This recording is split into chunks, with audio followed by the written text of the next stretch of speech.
Good morning. Welcome to your Monday morning, early morning intuitive guidance. I'm Dr. Bonnie Nussbaum, America's Kick-Ass Coach and Psychologist, and we have some words of wisdom for our day. And our card today comes from the Nature Portals deck. Back it up a little bit here by Bruce and Carol Malner. Good morning, Joe. Glad you're here. Welcome, welcome. And these are, the subtitle on these cards are Inspiration Through the Peace and Beauty of Nature. So we can all use a little inspiration now and then, right? And this card is a beautiful card. So take a peek at that one. Some rocks being reflected in the water. And most of these cards the images were taken either in Upper Michigan or Wisconsin. There were a couple from out west, but most of them were in the Upper Midwest. So welcome to whomever else is here. Glad you're here.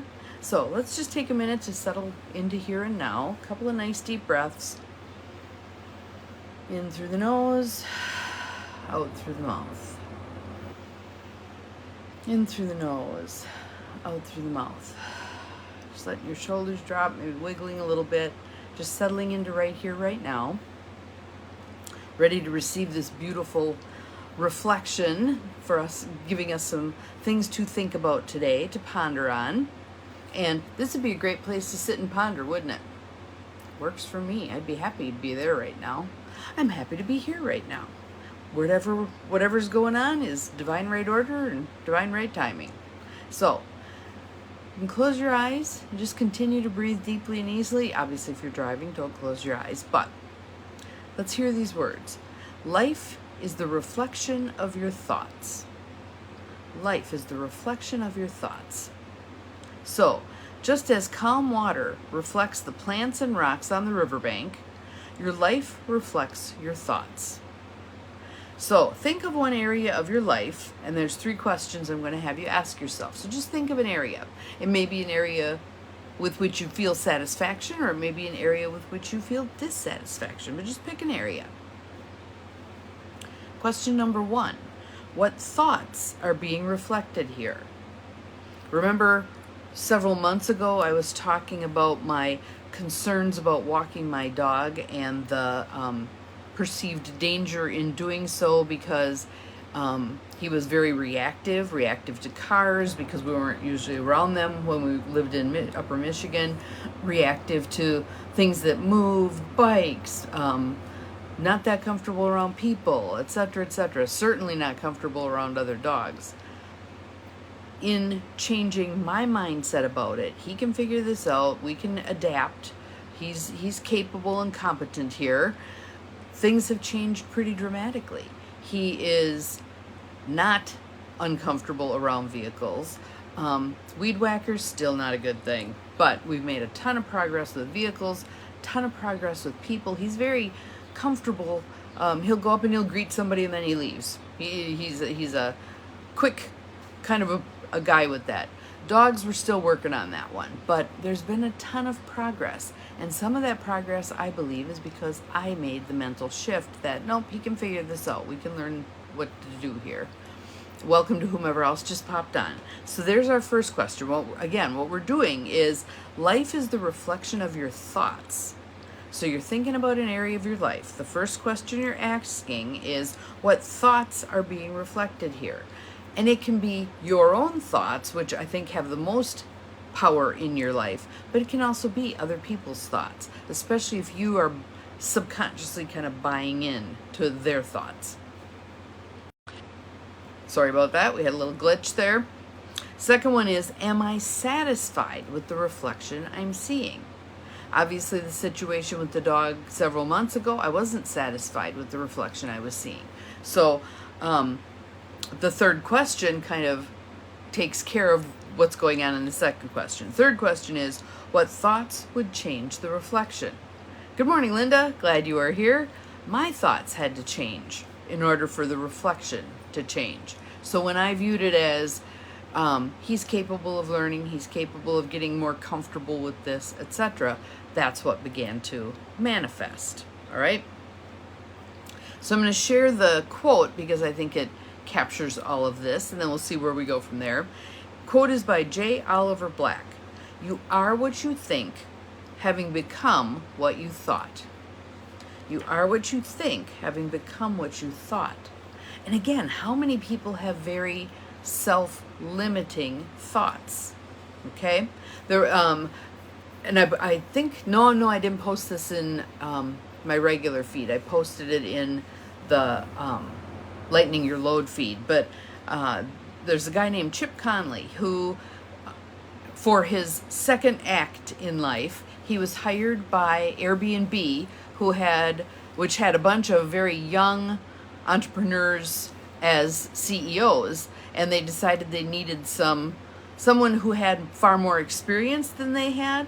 And Chip had just retired from the hospitality industry, so he was an ideal guy for them to tap for this position. Good morning, Holly. Glad you are here.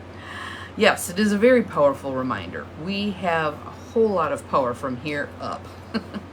So, anywho, he wrote these two poems, one of which, good morning, Mary, one of which he called Retire, and the other of which he called Rejuvenate. And then he put in all of the words that were connotations of retire and rejuvenate.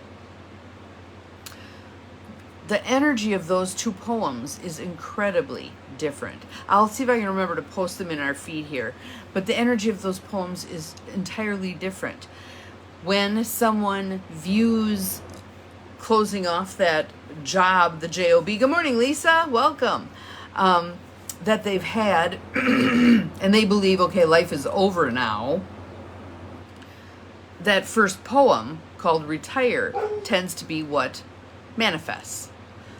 On the other hand, if they believe, now I'm free, now I can make choices and do some things I want to do and learn more things and become more of that lifelong learner that I want to be and am, a whole different scenario unfolds.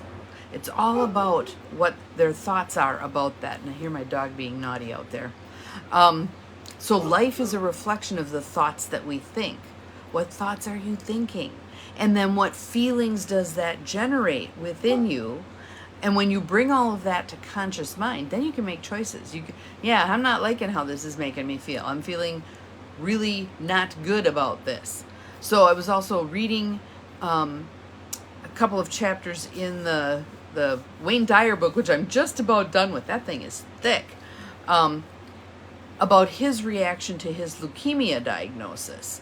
And he was very much in the place of using his thoughts and his feelings to manage his disease. Gives you a whole different result than when you are fighting against. And again, had a huge discussion with my son last night on the phone about the pros and cons of fighting against things. And he said, we have to stand for something. I said, yes, but there's a difference between standing for something and fighting against something. So again, I quote Mother Teresa, if you're going to have an anti-war rally, don't invite me. If you're going to have a pro-peace rally, I'll be there. Again, she got it about the difference between fighting against something and pouring our precious energy into that, which unwittingly strengthens that thing, or focusing on what it is that we do want. Good morning, Pat. Putting our energy there. So again, I'm going to put out the 3 questions here, and I'll try to remember to put those in the feed too.